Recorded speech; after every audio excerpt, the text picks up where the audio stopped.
Hello, and welcome to another episode of the Road Coach Podcast, the show where I share what I've learned from years of living on the road through research and experimentation, so that if you are like me and you spend most of your time away from home, hopefully you can not only survive but thrive, even when you are out of your element.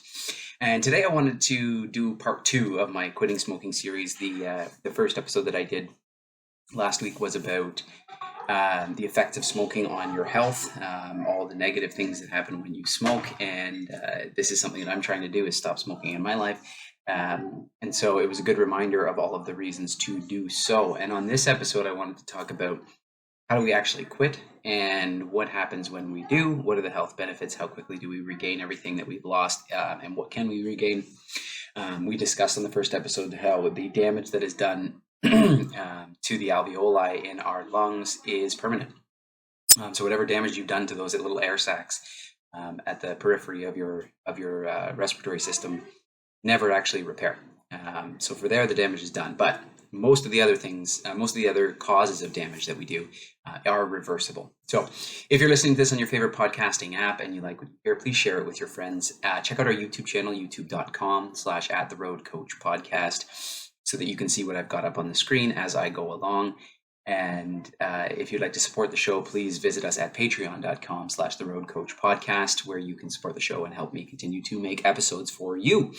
Hopefully you find this episode valuable today. So the first tab that I brought up is a YouTube video. I'm not going to play the video, but Nasia Davos has created a method for quitting smoking called cognitive behavioral quitting, and it's a really good video. I recommend you watch it. It's about 18 minutes long. She did a TED Talk on it as well. And essentially this combines cognitive behavioral therapy with the concept of quitting smoking. And in it, she mentions a couple of really cool facts that I think are worth keeping in mind when we talk about quitting smoking. Essentially, when we're smoking, we're giving our brain nicotine and filling up those nicotine receptors in our brain. And over time, the number of receptors that will recognize nicotine and uptake it multiply significantly, exponentially. And so smokers have billions of more nicotine receptors in their brain. And every time we fill that receptor, it releases a little bit of dopamine. And we also talked about the concept of dopamine being the molecule of pursuit, making you think that you're doing something good for yourself and your future when it is released. And smoking circumvents that process. Many drugs do, alcohol does. And when we do anything that gives us dopamine for free without doing something that is actually good for our future, we kind of we circumvent the natural process of helping us improve, and it makes it harder and harder for us to stop doing those things because we're getting dopamine every time we do them. So we're fooling our brain into thinking this is a good thing for us, even though logically it is not. So when we create these billions of new nicotine receptors, what we're doing is telling our brain that we need more and more and more of this substance to release dopamine, and when we don't, our brain craves it. And so what she mentioned in this video, it's a really, really powerful video. She talks about how the half-life of nicotine is about 2 hours. And the half-life of any drug, for those who don't know, means about the amount of time it takes for half of the substance in your bloodstream to dissipate. And so if the half-life is about 2 hours, that means, somewhere between the 2 and 4 hour mark, the nicotine is completely gone from your body. So around the 2 hour mark is when your brain starts telling your body, I need more. And that's when you start to develop cravings to have another cigarette. And so what she attempts to do with this cognitive behavioral quitting method is to not focus on the negatives or the cravings, but to replace your activities, whatever you're doing when you have a craving or when you're trying to quit smoking and you feel like you need to have a smoke, with something that will release dopamine in its place. So do something that you know is really good for you or really exciting, that will help sort of retrain your brain very quickly that you can get dopamine in other areas and you don't need smoking to do it. And so for a lot of people, what happens when they quit smoking is food, right? They want a lot of sugar. Sugar releases dopamine. Any food does, really, but sugar is the quickest way to do it. And then people are worried that they're going to gain weight. So food is a great way to distract yourself with a snack or things like that, but it could be something as simple as going out and getting some sunshine, throwing on a song that you really love and dance to it, listen to a podcast, read a book, go for a run, go to the gym, or simply just call someone that you know you have good conversations with that can release dopamine as well. So I really encourage you to watch this video. The video is titled "What is the CBQ Method? Break Free from Smoking" by Nasia Davos. You can find that on YouTube, and I hope that helps you to start your journey. The other thing that I'm going to be doing as well as part of this is getting some apps on my phone to help with the process. And so I just looked up from verywellmind.com. They've got 5 free iPhone apps to help you quit smoking. So the number one app they have here listed is Smoke Free, and it is a lot of these apps have paid purchases within them if you want, but these apps are all free just to get. So the nice thing about the Smoke Free app is that it gives you a mission to focus on for the day. So the missions help change unhealthy attitudes about smoking, manage cravings through education, and they improve your self-esteem. And it says here, for example, one mission asks you to think about when you typically smoke. Is it first thing in the morning, after meals, during breaks at work? And you're then encouraged to come up with a plan for managing those events without lighting up. It's a useful exercise in thinking ahead and staying in control. So I put that on my phone, and as it turns out, you have to pay for the sort of the missions and motivations and stuff. Basically, what the app gives you for free is just the tracker, shows your health improvements over time, and it tracks the amount of time and the money that you've saved from not smoking. So it is a good app. Personally, I don't really like the color scheme of it. It's very cartoony and colorful, but it is a good app. And then this one, Quit It Light, I've also downloaded. It is very similar as well to that, but in the one unique thing is that it has a goals tab, and you can personalize the items you want to treat yourself to with all the money you save when you no longer buy cigarettes. So it gives you like 5 different things, a movie ticket, whatever, a coffee, concert, things like that, that as time goes on and you've saved the money, it'll release these goals to you to say, hey, look, you can now buy this as a benefit to yourself because you haven't spent this money on smoking, which is kind of cool. Quick Guide, I did not understand, but I did not download, but this is developed by the ICF International. It's the Tobacco Control Research Branch of the National Cancer Institute. And it helps you to track your cravings and journal and stuff like that. So that's another cool app as well. One that they don't list here that I put on my phone that I find very basic but very good is called Quit Smoking. It's an iOS app, and the logo is, the background is like sort of a dark purple blue, and it's just a no smoking symbol, like a cigarette with a do not enter around it. And then this is what it gives you, kind of a snapshot of your time and money invested, and then it also gives you like a health series of health benefits that over time you will receive, 3 minutes, 20 minutes, 8 hours, etc. There's not a lot of them, but it'll probably help you get through your first 3 to 5 days kind of thing. And then it has some achievements as well, so it'll send you notifications when you've quit smoking, when you've gone 6 hours without smoking, etc., etc. So that's kind of a cool app. They're all very much the same. It just depends on what your style is and what you want to get out of it. But it's a good reminder, especially when you're having a craving. You can just pop into the app and see how long has it been, what are the health benefits since I haven't. Another big one that I'm going to use to remind myself is that, as we noted in the last episode, every increased cigarette per day that you have increases your risk of getting any type of cancer by 7%. So every time you think about having a cigarette, I'm going to sort of remind myself, do I want to add that 7% risk just for one cigarette right now of having some sort of cancer in the future? So I'm hoping those are some tools that can help you. I'm certainly going to use them for myself and keep you posted on my progress. And then I wanted to talk about different smoking cessation tools. So this is a meta-analysis that was published in 2006 on all the different types of quit smoking aids. And so they examine a couple of these things in here with multiple papers, and then talk about the help that they provide and how long people quit smoking when they use them. So NRT here is nicotine replacement therapy. So that could be gum, patches, the pouches that like the dip pouches. And they presumably work by reducing symptoms of nicotine withdrawal, thereby increasing the likelihood of smoking cessation. So they're a replacement to start, and then you gradually withdraw those things. So you replace the habit first, but not the nicotine craving, and then you slowly improve the craving over time. And then they have bupropion. It's a weak dopamine and norepinephrine reuptake inhibitor. So I just looked up brand names for you. So they're actually antidepressants. But Aplenzin, budepion, buproban, Wellbutrin. Most people know the name Wellbutrin. So essentially, what they do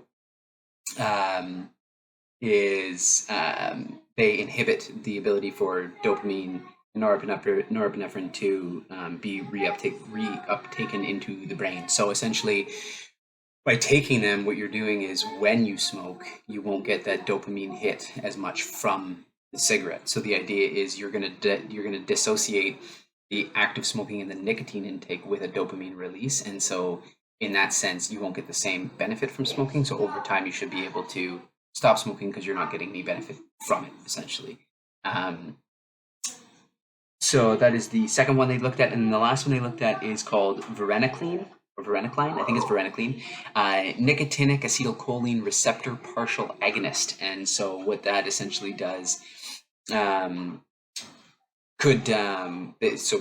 quote it here: partial agonists at this receptor could stimulate the release of sufficient dopamine to reduce craving and withdrawal, while simultaneously acting as a partial agonist by blocking the binding and consequent reinforcing effects of smoking nicotine. So essentially what this is sort of the opposite effect, is it releases more dopamine when you're not smoking, but also prevents the nicotine from getting into your brain. So it's another way to kind of get around the cravings that you'll have from withdrawal of nicotine over time. So those are the three different things that there's three different studies they looked at and how effective they were.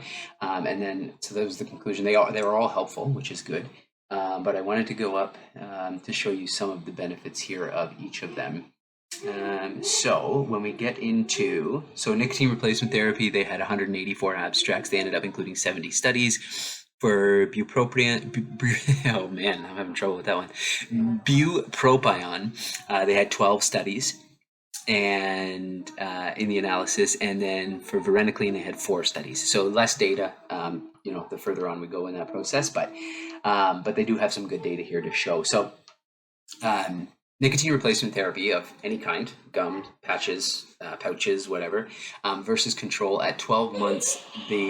At 12 months from beginning, they had a 26.5% improvement versus placebo. So that's a significant improvement of not taking anything, or taking a placebo to think that it's helping with quitting smoking.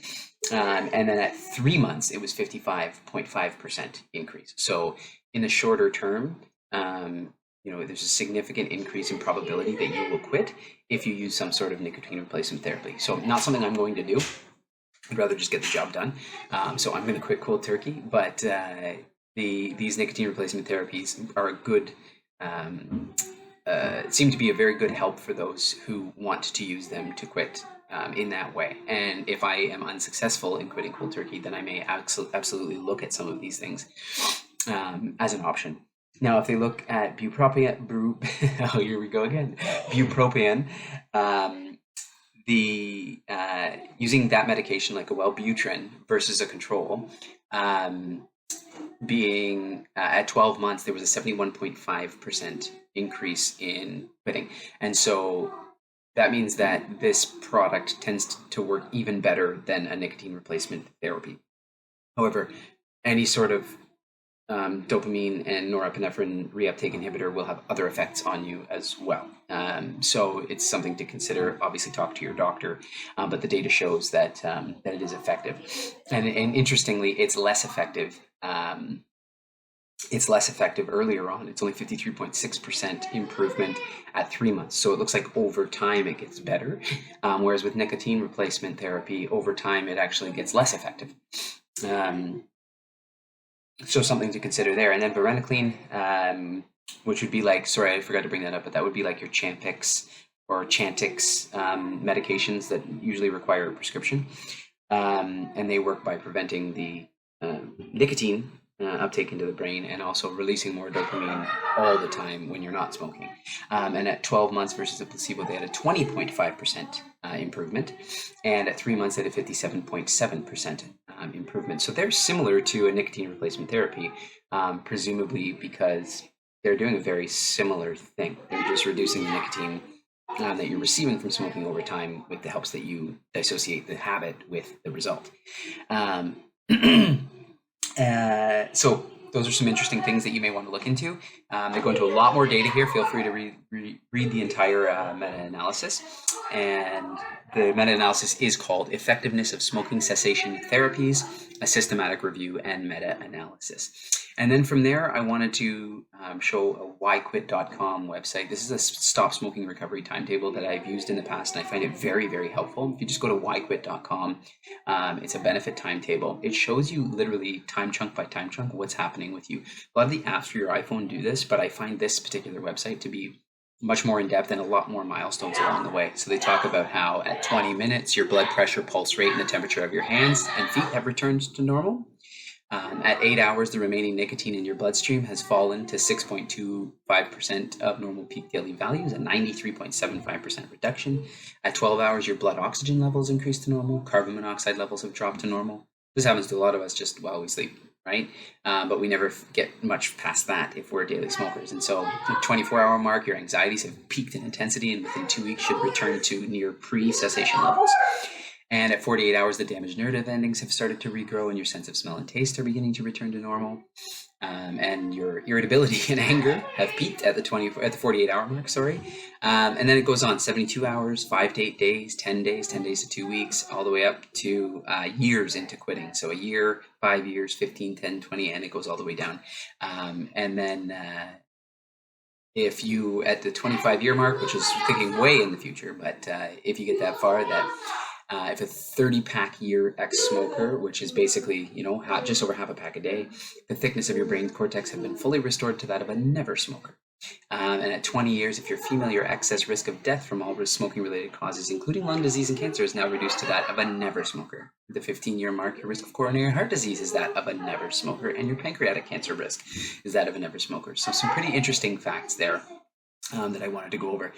And then the last thing that I wanted to cover before we stop for today is the nicotine receptors in your brain, because that really shocked me that there are billions more receptors for nicotine in the brain when you are a smoker over time. And this has just come up from a health website here, but smoking cessation reduces the number of nicotinic receptors in the brain. And in one postmortem study, 9 smokers who had quit for at least 2 months had similar nicotinic receptor levels as non-smokers. So the cravings are going to exist probably for about 2 months. And then once you get to the 2-month mark, no matter what, your brain functions like a non-smoker at that point in terms of nicotine receptors. So if you can focus on that 2-month goal, likely by the time you get there, you are no longer going to crave cigarettes the way you once did. So I hope this has been helpful. If you liked what you heard, please share it with your friends. Reach out to us if you have any questions. Sorry if you heard some yelling in the background in this episode because my daughter is home from school and she is very hyper tonight. We're going snowboarding, Canadian winter. So I apologize for that. But like I said, leave us some comments on YouTube if you'd like to hear certain episodes. If you have ideas for future topics, please check us out on Patreon. If you'd like to support the show. And until next time, if you're like me and you're living away from home, I hope you're not only surviving, but thriving, even when you are out of your element.